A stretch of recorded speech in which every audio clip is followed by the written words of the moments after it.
Cuento de hadas. Autor Stephen King. Capítulo 2. El señor Bowditch, radar, la noche en la casa de psicosis. 1. Pedaleando doblé la esquina hasta la cancela, que daba a Sycamore Street, y apoyé la bici en la cerca de madera combada. La cancela, baja, apenas me llegaba a la cintura, no se abría. Me asomé por encima para examinarla y vi un gran pasador, tan oxidado como la propia cancela. Tiré de él, pero parecía trabado. El perro volvió a aullar. Me quité la mochila llena de libros y la utilicé como peldaño. Al encaramarme a la cancela, me golpeé la rodilla con el cartel de «Cuidado con el perro» y aterricé con la otra rodilla en el lado opuesto porque se me enganchó una zapatilla en lo alto. Me pregunté si lograría saltarla para llegar a la acera en caso de que el perro decidiera venir a por mí, tal como había hecho con Andy. Recordé el viejo tópico de que el miedo daba alas y esperé no tener que comprobar si era cierto. Yo jugaba al fútbol y al béisbol. Dejaba el salto de altura para los que practicaban atletismo. Corrí hacia la parte de atrás, oyendo el roce de la hierba alta contra el pantalón. No creo que viera el cobertizo, no en ese instante, porque estaba más atento a la posible aparición del perro. Lo encontré en el porche trasero. Según Andy, pasaba de 50 kilos. Y quizá fuera así cuando éramos críos y el instituto quedaba aún lejos en el futuro. Pero el perro que yo tenía ante mí no pesaba más de 30 o 35. Flaco, de pelaje irregular, tenía la cola enmarañada y el hocico prácticamente blanco. Me vio, empezó a bajar por los inestables peldaños y estuvo a punto de caer al esquivar al hombre desmadejado en ellos.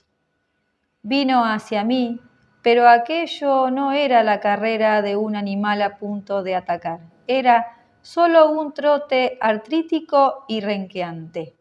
«Radar, échate», ordené, aunque tampoco esperaba que me obedeciera. No obstante, el perro se echó al suelo entre los hierbajos y empezó a gimotear.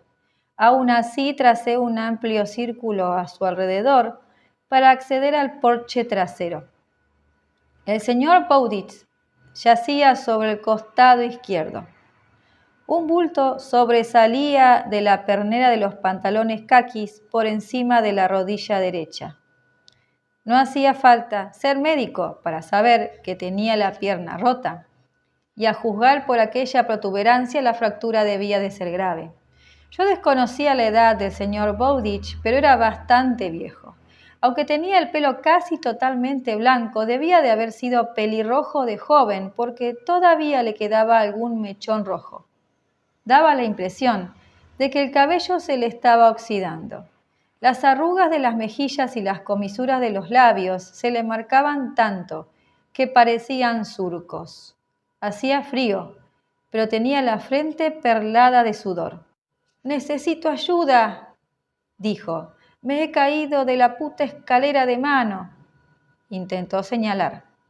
Al hacerlo, se desplazó un poco en los peldaños y gimió. «¿Ha llamado al 911?» pregunté. Me miró como si fuera tonto. «El teléfono está dentro de la casa, chico. Yo estoy aquí fuera». Eso no lo entendí hasta más tarde. El señor Bowditch no tenía móvil. Nunca lo había considerado necesario, casi ni sabía lo que era. Trató de moverse otra vez y enseñó los dientes. «Dios, qué dolor. Será mejor que se quede quieto», dije. Llamé al 911 y dije que necesitaba una ambulancia en la esquina de Pine con Sycamore, porque el señor Bowditch se había caído y se había roto una pierna. Añadí que debía de ser una fractura grave. Veía que el hueso asomaba de la pernera del pantalón y la rodilla también parecía hinchada. La operadora me pidió el número de la casa, así que se lo pregunté al señor Bowditch. Volvió a mirarme, como diciéndome que era tonto de nacimiento, y respondió: el número 1. Informé a la mujer y ella me aseguró que enviarían una ambulancia de inmediato. Me indicó que debía quedarme con él y evitar que se enfriase. Está sudando, dije. Si la fractura es tan grave como dices, seguramente se debe al shock. Ah, vale. Radar, con las orejas pegadas a la cabeza, renqueó de nuevo y gruñó. Quieta, chica, ordenó Bowditch. Échate. Radar, era perra, se echó al pie de los escalones con aparente alivio y empezó a jadear. Me quité la cazadora con la letra del instituto e hice ademán de cubrir al señor Bowditch con ella. ¿Qué demonios haces? Se supone que debo abrigarlo. Tengo calor. Pero vi que en realidad no era así, porque había comenzado a tiritar. Bajó el mentón para mirar mi cazadora. Vas al instituto, ¿eh? Sí, señor Bowditch. Rojo y dorado. Hillview, pues. Sí. ¿Haces algún deporte? Fútbol y béisbol. Los erizos. Vaya. Intentó moverse y lanzó un grito. Radar levantó las orejas y lo miró con inquietud. ¡Qué nombre más absurdo! No pude discutírselo. Será mejor que no se mueva, señor Bowditch. Se me están clavando los peldaños por todas partes. Debería haberme quedado en el suelo, pero pensé que podría llegar hasta el porche y luego entrar. Tenía que intentarlo. Aquí fuera dentro de poco va a hacer un frío de muerte, joder. Yo pensé que ya hacía un frío de muerte. Me alegro de que hayas venido. Supongo que has oído aullar a la ancianita. Primero a ella, luego he oído que llamaba a usted, contesté. Miré hacia el porche. Veía la puerta, pero dudé que el señor Bowditch hubiera logrado llegar al picaporte sin erguirse sobre la rodilla ilesa, cosa que difícilmente podría haber hecho. Siguió mi mirada. La trampilla de la perra, aclaró. He pensado que a lo mejor podía entrar a rastras por ahí, hizo una mueca. Imagino que no llevarás encima unos analgésicos, ¿verdad? Aspirina o algo más fuerte, siendo deportista y tal. Negué con la cabeza. Oí una sirena lejana, muy lejana. ¿Y usted? ¿Tiene alguno? Vaciló. Y al final asintió. Dentro, ve derecho por el pasillo. Hay un aseo junto a la cocina. Creo que allí en el botiquín hay un frasco de aspirinas. No toques nada más. Descuide. Sabía que era viejo y estaba dolorido, pero aún así me molestó un poco la insinuación. Alargó el brazo y me agarró de la camiseta. No fisgones. Me aparté. Ya le he dicho que no lo haré. Subí los peldaños. El señor Bowditch ordenó. Radar, ve. Radar subió renqueante los escalones y esperó a que yo abriera la puerta, en lugar de utilizar la trampilla con bisagras del panel inferior. Me siguió por el pasillo, que estaba en penumbra y resultaba un tanto sorprendente. A un lado había revistas viejas apiladas en bloques atados con cordel de yute. Conocía algunas, como Life y Newsweek, pero había otras, Collier's, Dig, Confidential y Allman, de las que nunca había oído hablar. Al otro lado se alzaban montones de libros, la mayoría viejos y con ese olor de los libros viejos. Posiblemente sea un olor que no gusta a todo el mundo, pero a mí sí. Es un olor a moho, pero a moho del bueno. La cocina estaba llena de aparatos antiguos y había un fogón Hot Point, un fregadero de porcelana con herrumbre debido a nuestra agua dura, y grifos con esos mandos radiales de otra época. El suelo de linóleo estaba tan gastado que no se veía el dibujo, pero estaba todo como una patena. En el escurridor había un plato, una taza y un juego de cubiertos. Cuchillo, tenedor, cuchara. Eso me entristeció.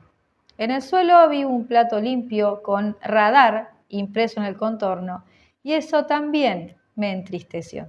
Entré en el baño, que no era mucho más grande que un armario, solo un inodoro con la tapa levantada y más círculos de óxido en la taza. Un lavabo debajo de un espejo. Hice girar el espejo y en el botiquín vi unos cuantos fármacos polvorientos de venta sin receta, que parecían de tiempos inmemoriales. En un frasco del estante central se leía aspirina. Cuando lo tomé vi una bolita detrás. Pensé que era un balín.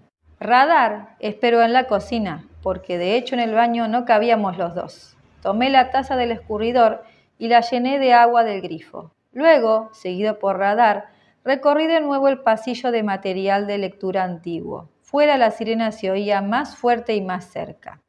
El señor Bowditch yacía con la cabeza apoyada en el antebrazo. ¿Se encuentra bien?, pregunté. Levantó la cabeza y vi su rostro sudoroso y demacrado con grandes ojeras. ¿A ti qué te parece? La verdad es que me parece que no, pero no estoy seguro de que le convenga tomar estas pastillas. En el frasco dice que caducaron en agosto de 2004. Dame 3. Madre mía, quizá debería esperar a la ambulancia, señor Bowditch. Ellos le darán... Tú dámelas. Lo que no te mata, te hace más fuerte. Imagino que no sabes quién dijo eso, ¿verdad? Hoy día no os enseñan nada. Nietzsche, respondí. El ocaso de los ídolos. Este trimestre tengo historia universal. Bien por ti. Se buscó a tientas en el bolsillo del pantalón, lo que le arrancó un gemido, pero no paró hasta sacar un pesado llavero. Hazme el favor de cerrar la puerta, chico. Es la plateada de cabeza cuadrada. La puerta de delante ya está cerrada con llave. Luego devuélvemelas. Separé la llave plateada del llavero y se lo devolví. Se lo guardó de nuevo en el bolsillo, gimiendo otra vez. La sirena se acercaba. Confiaba en que ellos tuvieran más suerte que yo con el pasador oxidado. De lo contrario, tendrían que echar la cancela abajo. Empecé a reírme, pero de pronto miré a la perra. Tenía la cabeza en el suelo, entre las patas. No quitaba ojo al señor Bowditch. ¿Y qué pasa con Radar? Volvió a mirarme, como diciéndome que era tonto de nacimiento. Puede entrar y salir de la casa por la trampilla, si necesita hacer sus necesidades. Un crío o un adulto menudo que quisiera echar un vistazo dentro o robar algo también podía utilizar ese acceso, pensé. Sí, pero ¿quién les dará de comer? No hace falta que os diga, supongo, que mi primera impresión del señor Bowditch no fue buena. Me pareció que era un cascarrabias, un hombre con muy mal genio y que no era de extrañar que viviera solo. Una esposa lo habría matado o abandonado. Pero cuando miró al pastor alemán envejecido, vi algo más, amor y consternación. A veces decimos que alguien está al borde de la desesperación, ¿no? Pues el señor Bowditch, a juzgar por la expresión de su rostro, era ahí donde estaba. Debía de sentir un dolor insufrible, pero en ese momento lo único en lo que pensaba, lo único que le importaba era su perra. Mierda, mierda, mierda, mierda, no puedo dejarla. Tendré que llevármela al puñetero hospital. La sirena llegó frente a la casa y se apagó. Se oyeron portazos. No se lo permitirán, advertí. Ya debe de saberlo. Apretó los labios. Entonces no voy. ¿Sí? Sí, va a ir, pensé. Y a continuación pensé otra cosa, solo que no parecía un pensamiento mío en absoluto. Estoy seguro de que lo era, pero no lo parecía. Teníamos un trato. Déjate de andar recogiendo basura en la carretera. Es aquí donde debes cumplir tu parte. ¡Hola!, gritó alguien. Somos los sanitarios. ¿Alguien puede abrir la cancela? Déjeme quedarme con la llave, propuse. Yo le daré de comer. Solo tiene que decirme cuánto y... ¡Hola! Si no responden, entramos. ¿Y con qué frecuencia? El señor Bowditch había empezado a sudar a mares y las ojeras se le habían oscurecido como hematomas. Déjalos pasar antes de que rompan la puñetera cancela. Dejó escapar un suspiro ronco y entrecortado. Vaya puto lío. 2, El hombre y la mujer que esperaban en la acera vestían chaquetas en las que se leía Servicio de ambulancias del Hospital del Condado de Arcadia. Llevaban una camilla y encima de esta un montón de equipo. Habían apartado mi mochila y el hombre se esforzaba en descorrer el pasador. No tenía más suerte que yo. Está en la parte de atrás, dije. Lo he oído pedir ayuda. Estupendo, pero no puedo mover esto. Agarra tú también, chico. A lo mejor entre los dos. Agarré y tiramos. Finalmente el pasador se deslizó y me atrapó el pulgar. En el ardor del momento apenas me di cuenta, pero esa noche tenía negra casi toda la uña. Rodearon la casa a través de la hierba alta, con la camilla tambaleándose y el equipo apilado encima traqueteando. Radar, renqueante, dobló la esquina, gruñó e intentó mostrarse feroz. Se esmeraba, pero después de tantas emociones, por lo que vi, no le quedaba mucha energía. «Échate, Radar», dije, y se echó al suelo, al parecer agradecida. Aún así, los sanitarios trazaron un amplio círculo alrededor. Vieron al señor Bowditch desmadejado en los peldaños del porche y procedieron a descargar el material. La mujer hizo comentarios tranquilizadores sobre la fractura y dijo que le administrarían algo para que se sintiera mejor. «Ya ha tomado algo», informé, y saqué el frasco de aspirinas del bolsillo. El otro sanitario lo miró y dijo: «Dios mío, eso es arcaico. Cualquier efecto que pudieran tener, lo perdieron hace tiempo. Sí, Demerol, con 20 bastará». Radar volvió. Lanzó un gruñido simbólico a Sisi y luego, gimoteando, se acercó a su dueño. Bowditch le acarició la cabeza con la mano ahuecada y cuando la apartó, la perra se hizo un ovillo en los peldaños junto a él. «Esa perra le ha salvado la vida», dije. «No puede ir al hospital y no puede pasar hambre». Sostenía la llave plateada de la puerta de atrás. El señor Bowditch la miró mientras Sisi le ponía una inyección sin que él pareciera darse cuenta siquiera. Soltó otro suspiro ronco. «De acuerdo, joder, qué remedio». «Su pienso está en un cubo grande de plástico en la despensa, detrás de la puerta. Hay que darle un vaso a las 6 de la tarde y si tengo que quedarme internado por la noche, otro a las 6 de la mañana». Miró al sanitario. «¿Tendré que quedarme?» «No lo sé. No me corresponde a mí decidirlo». Desenvolvía el manguito de su tensiómetro. Sí, me dirigió una mirada con la que decía: «Sí, va a quedarse esta noche y eso de entrada. Un vaso a las 6 de la tarde, otro a las 6 mañana. Entendido». No sé cuánto pienso queda en el cubo. Empezaban a vidriársele los ojos. «Si tienes que comprar más, ve a Pet Pantry. Come Origin Regional Red. Nada de carne ni de picar». Un chico que sabe quién es Nietzsche seguramente podrá acordarse de eso. Me acordaré. El sanitario había activado el tensiómetro y los valores que veía, fueran cuales fuesen, no le gustaron. «Vamos a subirlo a la camilla. Yo soy Craig y ella es Sisi. Y yo, Charlie Reed», dije. «Él es el señor Bowditch. No sé cuál es su nombre de pila». «Howard», dijo el señor Bowditch. Los sanitarios hicieron ademán de levantarlo, pero les pidió que esperaran. Rodeó la cara de Radar con las manos y la miró a los ojos. «Pórtate bien, pronto nos veremos». La perra gimoteó y lo lamió. Una lágrima rodó por la mejilla del señor Bowditch. Quizá fuera por el dolor, pero no lo creo. «Hay dinero en el bote de harina de la cocina», dijo. Se le despejó la mirada brevemente y tensó los labios. «Un momento. El bote de harina está vacío. Me olvidaba. Sí, de verdad, señor», dijo Sisi. «Tenemos que llevarlo a la...». El señor Bowditch la miró de soslayo y le pidió que callara un minuto. Luego volvió a mirarme a mí. «Si tienes que comprar otro saco de pienso, págalo tú. Ya te devolveré el dinero. ¿Entendido?» «Sí», entendí también otra cosa. El señor Bowditch, incluso bajo los efectos de un potente calmante, sabía que no volvería esa noche ni la siguiente. «Muy bien, pues, Cuida de ella, es lo único que tengo. Acarició a Radar por última vez, agitándole las orejas, y luego dirigió un gesto de asentimiento a los sanitarios. Cuando lo levantaron, gritó con los dientes apretados, y Radar ladró. Chico, sí, no fisgones. No me digné contestar. Craig y Sissy llevaron la camilla más o menos a cuestas en torno a la casa para que no se sacudiera demasiado.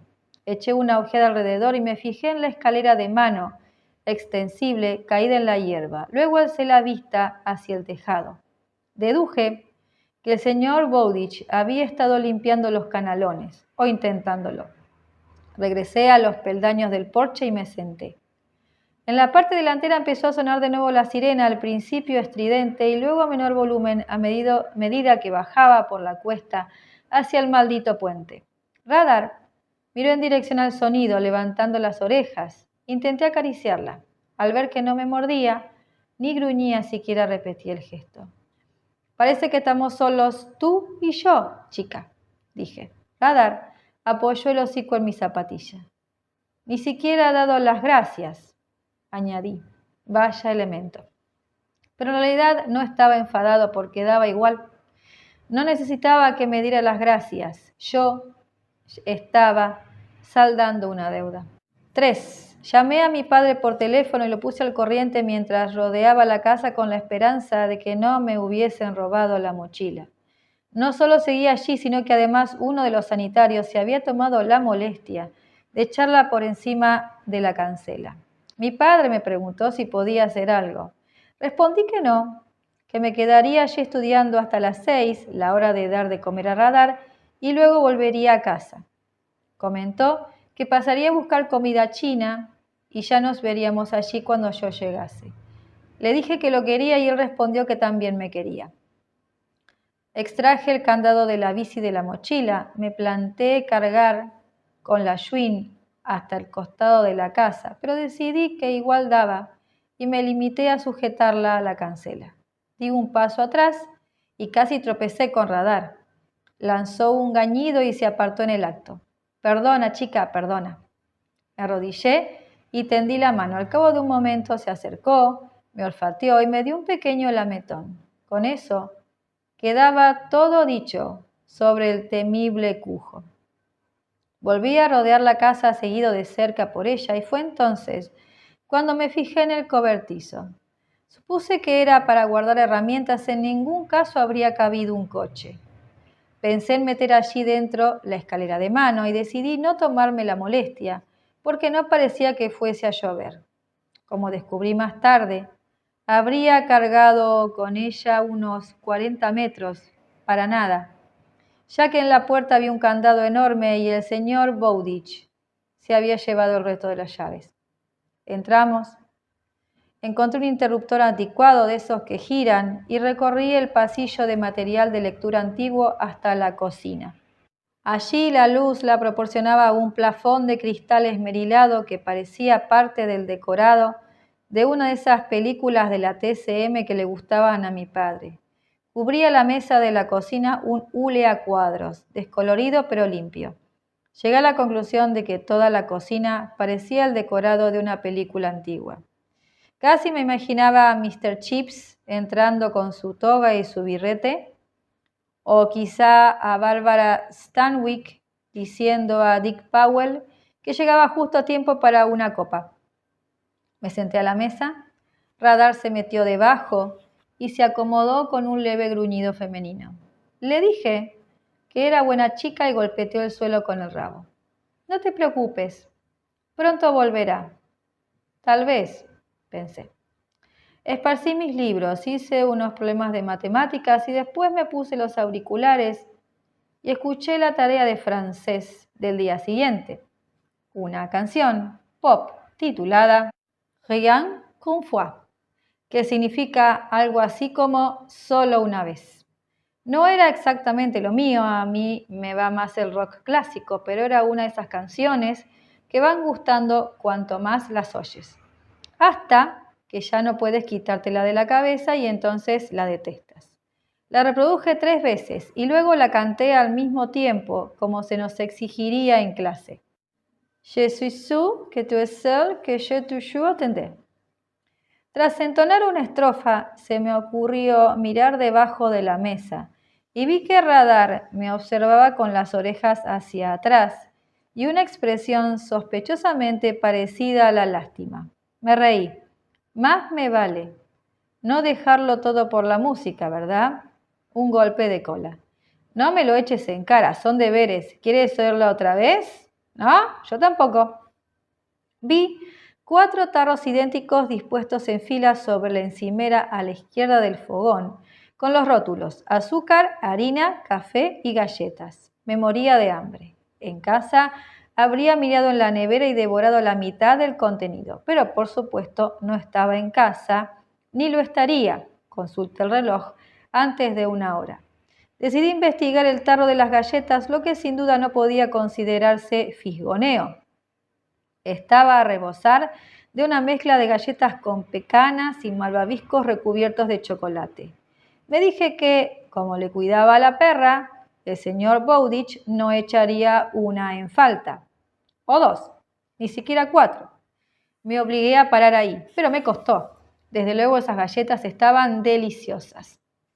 Miré el tarro de harina y me acordé de que, según había dicho el señor Bowditch, contenía dinero. Acto seguido, la expresión de su mirada había cambiado, había pasado a ser más intensa.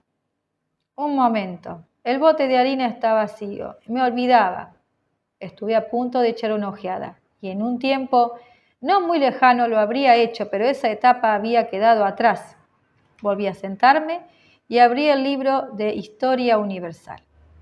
Batallé con una parte un tanto densa sobre el Tratado de Versalles y las reparaciones de guerra alemanas, y cuando volví a consultar mi reloj, encima del fregadero había uno, pero estaba parado, vi que eran las 6 menos cuarto. Decidí que ya me había esforzado lo suficiente y que era hora de dar de comer a Radar. Supuse que la puerta contigua a la nevera debía de ser la despensa, y no me equivoqué. Emanaba ese agradable olor a despensa.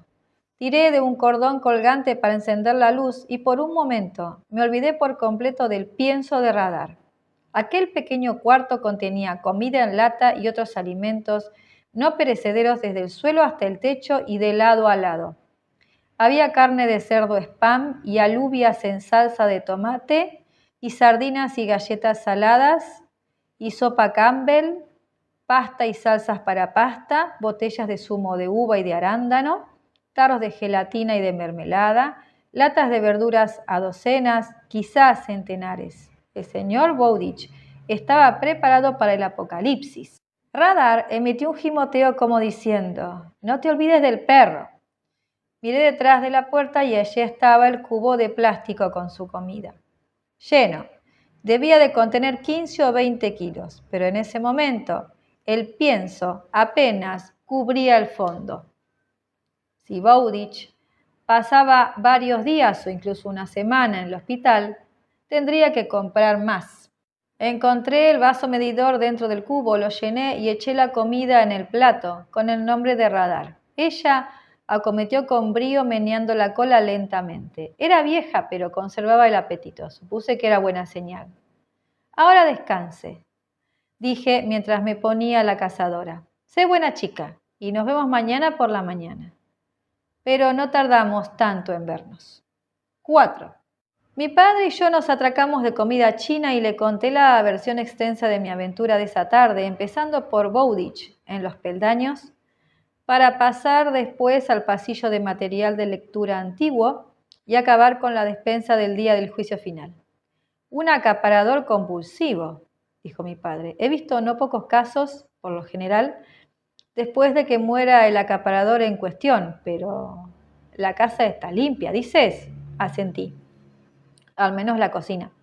Un sitio para todo y todo en su sitio. Había un poco de polvo en los frascos viejos de medicamentos del aseo, pero en ninguna otra parte que yo haya visto. No había coche, no, y no cabría en el cobertizo de las herramientas.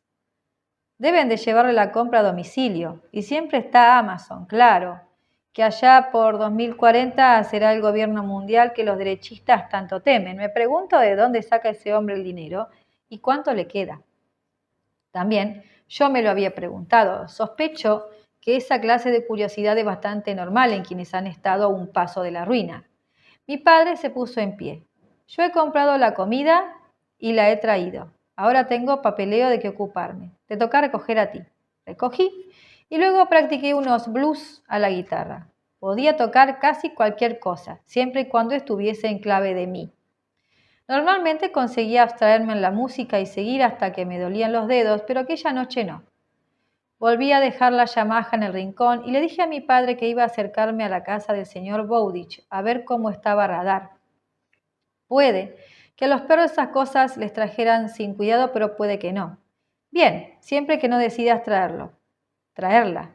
Vale, pero no tengo ningún interés en escuchar los aullidos de un perro solitario a las 3 de la mañana, independientemente de su género. No la traeré. Él no tenía por qué saber que al menos había barajado la posibilidad. Y cuidado con Norman Bates. Lo miré, sorprendido. ¿Qué? ¿Pensabas que no lo sabía? Tenía una sonrisa en los labios.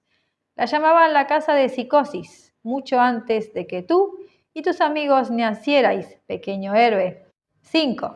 Sonreí ante el comentario, pero cuando llegué a la esquina de Pine con Sycamore ya no le vi tanta gracia. La casa parecía descomunal en lo alto de la cuesta, tanto que tapaba las estrellas. Recordé a Norman Bates diciendo, «¡Madre, cuánta sangre!» y lamenté haber visto la maldita película. Al menos, esta vez fue más fácil correr el pasador de la cancela. Alumbrándome con la linterna del móvil, rodeé la casa. Recorrí la fachada lateral con el haz de luz y me arrepentí de ello. Las ventanas polvorientas tenían las persianas bajadas.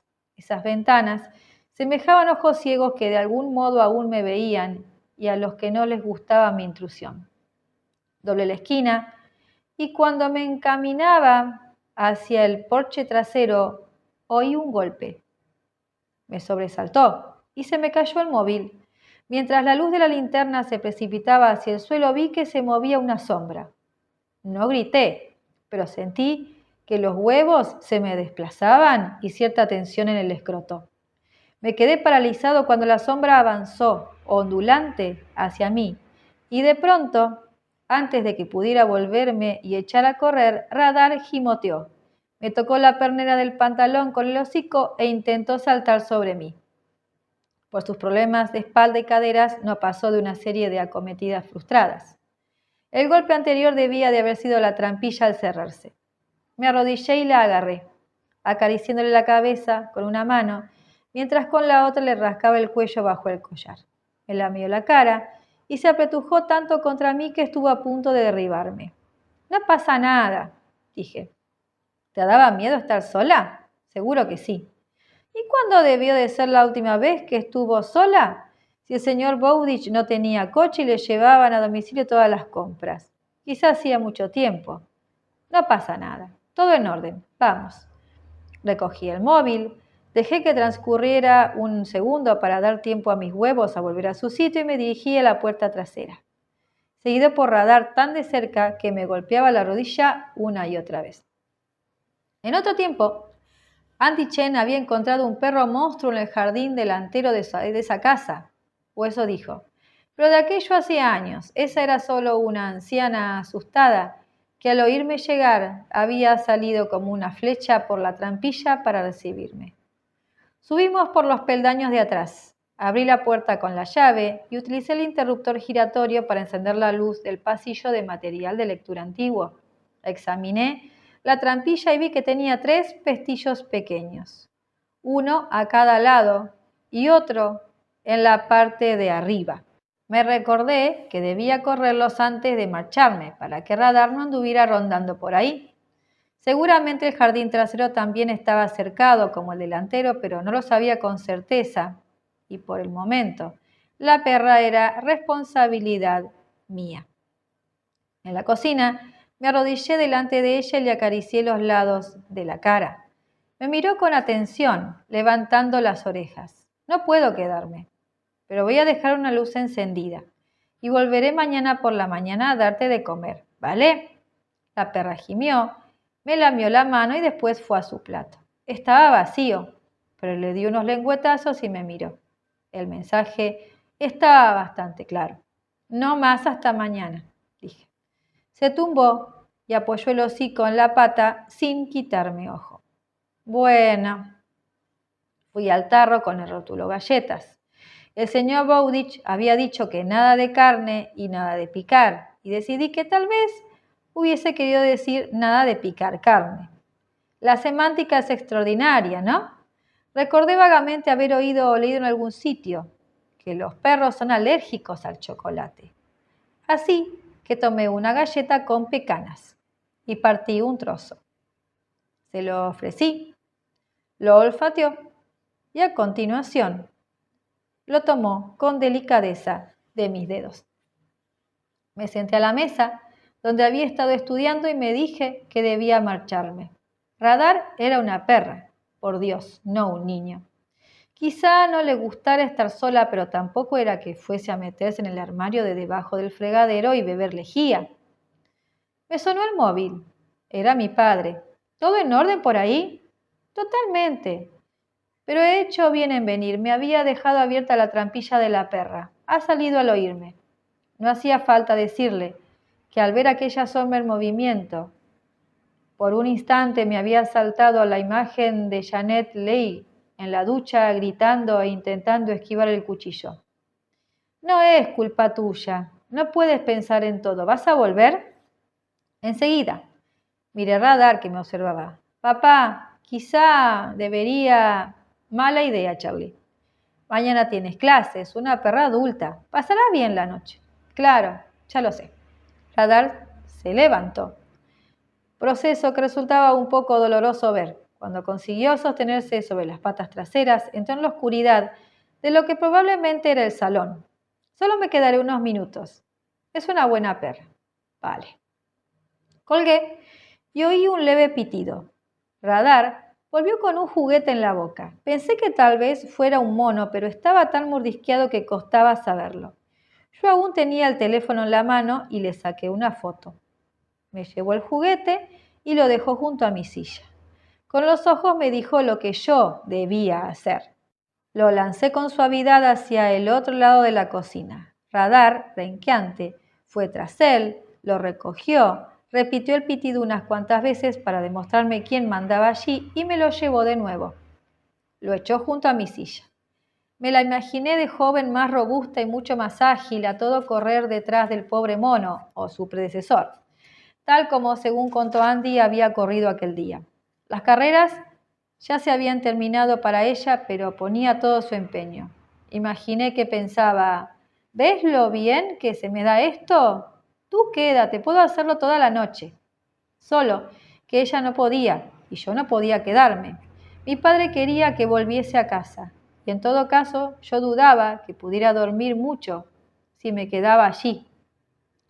Demasiados crujidos y gemidos misteriosos, demasiadas habitaciones donde podía aguardar al acecho cualquier cosa y arrastrarse hacia mí cuando se apagaran las luces.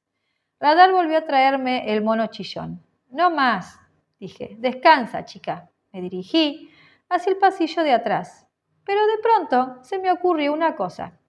Fui a la habitación a oscuras de donde Radar había sacado el juguete y busqué a tientas un interruptor con la esperanza de que nada, la momia arrugada que Norman Bates tenía por madre, sin ir más lejos, me agarrase la mano. El interruptor, cuando lo encontré y lo accioné, emitió un chasquido. Al igual que la cocina, el salón del señor Bowditch era de otra época, pero estaba ordenado. Había un sofá tapizado en una tela marrón oscuro. Me dio la impresión de que no se había utilizado mucho. Al parecer, lo que más se había usado como asiento era el sillón plantado en el centro de una esterilla anticuada. Vi las hendiduras dejadas por las piernas descarnadas del señor Bowditch. Colgaba de respaldo una camisa de cambray. El sillón se hallaba de cara a un televisor que parecía prehistórico. Tenía encima algo así como una antena. Le tomé una foto con el teléfono. No sabía si un televisor así de antiguo podía funcionar, pero a juzgar por los libros apilados a ambos lados, muchos marcados con posits, probablemente no se usaba apenas, si es que funcionaba. En el rincón más alejado del salón vi una cesta de mimbre a rebosar de juguetes de perro, y eso lo decía todo sobre lo mucho que el señor Bowditch querría que a su perra. Radar cruzó el salón y tomó un muñeco, un conejo. Me lo trajo con expresión ilusionada. No puedo, dije, pero puedes quedarte con esto. Imagino que huele a tu dueño. Tomé la camisa del respaldo del sillón y la extendí en el suelo de la cocina junto al plato de Radar. La olió y a continuación se tumbó encima. Buena chica. Nos vemos mañana. Me dirigí hacia la puerta trasera, me detuve a pensar y le llevé también el mono. Lo mordisqueó 1 o 2 veces, quizás solo por complacerme. Retrocedí unos pasos y le saqué otra foto con el teléfono. Luego me marché, sin olvidarme de correr los pestillos de la trampilla. Si Radar hacía sus necesidades dentro, sencillamente tendría que limpiarlo. Mientras volvía a pie a casa pensó en los canalones, sin duda obstruidos por la acumulación de hojas. El césped sin cortar. La casa pedía a gritos una mano de pintura, cosa que no estaba a mi alcance, pero sí podía hacer algo con aquellas ventanas sucias y también con la cerca de madera ladeada. Si tenía tiempo, claro, y en vista de que se acercaba la temporada de béisbol, no lo tendría. Además, estaba Radar, había sido amor a primera vista, tanto para ella como para mí, quizá. Si la idea se os antoja extraña o sentimental, o lo uno y lo otro, lo único que puedo decir es allá vosotros. Como le dije a mi padre, era una buena perra. Cuando me acosté aquella noche, puse el despertador a las 5. Luego le envié un mensaje de texto al señor Neville, mi profesor de lengua y literatura, y le dije que no asistiría a la primera clase y que avisara a la señora Friedlander de que también me perdería la segunda hora. Dije que tenía que ir a ver a alguien al hospital.